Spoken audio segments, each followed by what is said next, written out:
നിങ്ങളുടെ favourite shows ഇനി ഒരിക്കലും മിസ്സാവില്ല. ഇപ്പോൾ C5 കാണും നിങ്ങളുടെ ഫേവറേറ്റ് ഷോസ് തികച്ചും സൗജന്യമായി.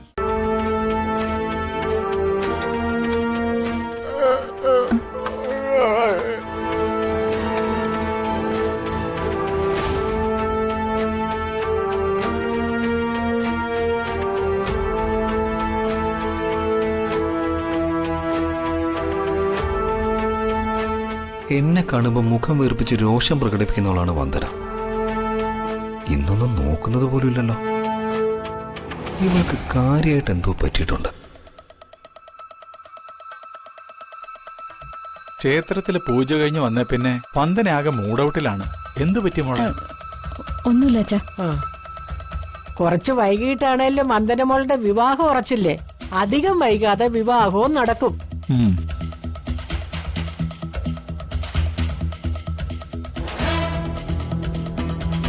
ഗൗതം വന്ദനയുടെ കഴുത്ത് താലി കെട്ടിക്കഴിഞ്ഞാ പിന്നെ അവക്ക് ഈ വീട് വിട്ടു പോകേണ്ടി വരില്ലേ?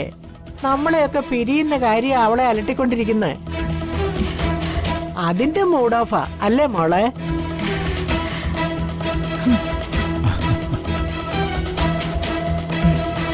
മുത്തശ്ശിയുടെ മനഃശാസ്ത്രം കറക്റ്റാ.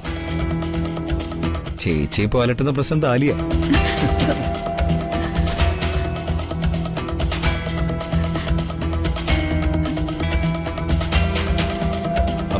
താലി കെട്ട് കഴിഞ്ഞാൽ കുടുംബാംഗങ്ങളെ പിരിയുന്ന ദുഃഖം സ്വാഭാവിക. പക്ഷെ ചേച്ചിക്ക് 100% ആപ്റ്റായ പയ്യനാണ് ഗൗതം. ഗൗതമിന്റെ ഭാര്യയാകുന്നതോടെ വന്ദന ചേച്ചിയുടെ കാര്യങ്ങളൊക്കെ രാജകീയ പ്രൗഢിയിലേക്ക് മാറിയിരിക്കും. Royal status.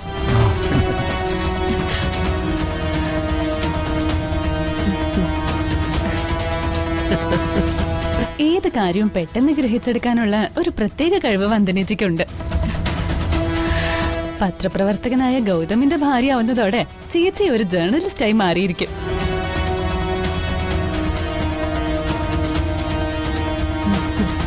അതെ, തൂലിക പടവാളാക്കുന്ന പത്രക്കാരി വന്ദന ഗൗതം.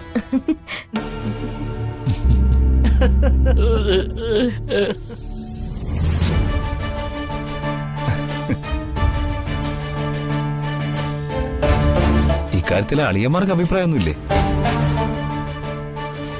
വന്ദനയുടെ വിവാഹകാരിയാണല്ലോ ചർച്ചാ വിഷയം. താലി കെട്ടിക്കഴിഞ്ഞതിന് ശേഷം മാത്രമേ ഞാൻ അഭിപ്രായം പറയുന്നുള്ളൂ.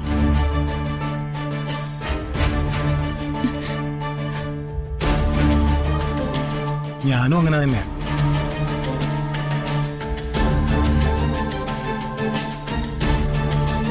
മുൻകാല അനുഭവങ്ങൾ വെച്ച് നോക്കുമ്പോ വന്ദനച്ചിയുടെ താലികെട്ട് എന്ന കടമ്പ കടന്നതിന് ശേഷം അഭിപ്രായം പറയുന്നതായിരിക്കും നല്ലത്.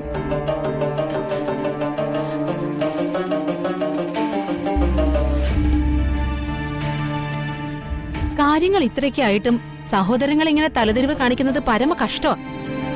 അത് പറയാതിരിക്കാൻ വയ്യ. ഭക്ഷണം കഴിക്കാനും സമ്മതിക്കില്ലേ?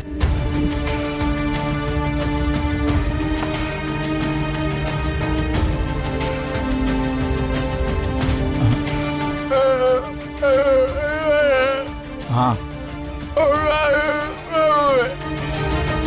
നടക്കും മോനെ. വന്ദനയുടെ വിവാഹം മംഗളമായി തന്നെ നടക്കും. ഈ ഊരാക്കുടിക്കിൽ നിന്നും എന്നെ രക്ഷിക്കാൻ ജഗന് മാത്രമേ കഴിയുള്ളൂ. ജഗനെ ഒന്ന് കാണണം, എത്രയും വേഗം. ഡൗൺലോഡ് ചെയ്യൂ C5 ആപ്പ്. കാണൂ എല്ലാ എപ്പിസോഡുകളും സൗജന്യമായി.